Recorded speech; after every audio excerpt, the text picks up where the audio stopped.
And I am joined right now by UMD Special Teams Coordinator Greg Pbower. He also helps out with the defensive secondary there at UMD. And this past weekend against MSU Moorhead, not only the secondary, but really that whole defense as a unit had a pretty good game. 14 points, only a couple hundred yards from Moorhead, and that had to be a pretty good sight for a coaching staff as you move forward. Yeah, we were very happy with how our guys performed on Saturday.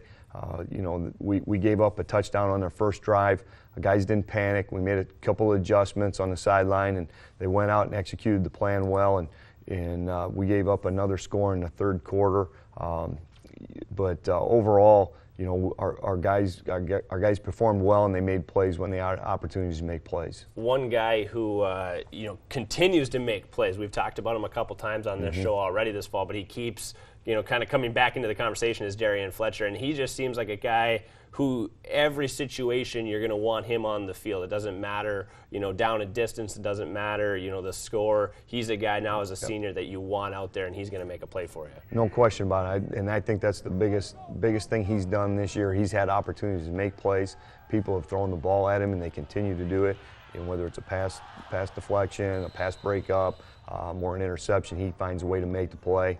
And I think he continues to be one of our leading tacklers in the secondary by the number of tackles he has every game. So he's getting it done in both facets where you feel pretty good about having him on the field, that he's going to do what you need him to do to make a play. One of the teams that threw a lot at him was MSU Mankato in the first game of the season. So we're going to go back to that game. This is his interception in the first half of that game. And I want to talk more about the technique with you because he's listed at 5'10", and the wide receiver that he was might be a little generous, but listed at 5'10". But the wide receiver that he was covering, a couple inches taller than him, but Darian really shut him down, and on this play really went up and got to the high point of the football. Correct. He did you can't really see it on the clip here. He did a great job at the beginning part of the route, getting the wide receiver to widen the route, which limited the space for the quarterback to throw the ball into.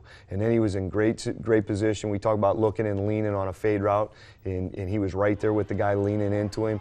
Ball was a little bit underthrown where he could go up and attack it, and he did a nice job going up and taking it away from the receiver, being aggressive, playing the football. So it was a really good play on his part. Hopefully we can see more plays, not just from him, but from everybody on your football team this weekend. It's homecoming weekend against St. Cloud State. And from a defensive perspective, we were talking about before we went on air, it feels like every week a new offense and a new challenge is presented to you, and it's another chance for the guys to answer the bell on Saturday. Yeah, they're doing some really good things on offense. They've got a receiver that's as good as any we've played in the league right now. They're running the ball very effectively. So it is from our defensive perspective, it's a challenge again. Don't feel like we've had an off week, which we haven't, and you don't expect it in this conference. But this is another challenge, a little different. The last two teams we played have really thrown the ball more than they've tried to run it. St. Cloud's going to throw it, and they're going to try and run the football. So we've got to do a good job eliminating the run game so we can pressure the quarterback at times. Awesome. Thank you very much. Special Teams Coordinator Greg Pbower. He and the Bulldogs have their homecoming game this Saturday against St. Cloud State at Molosky Stadium.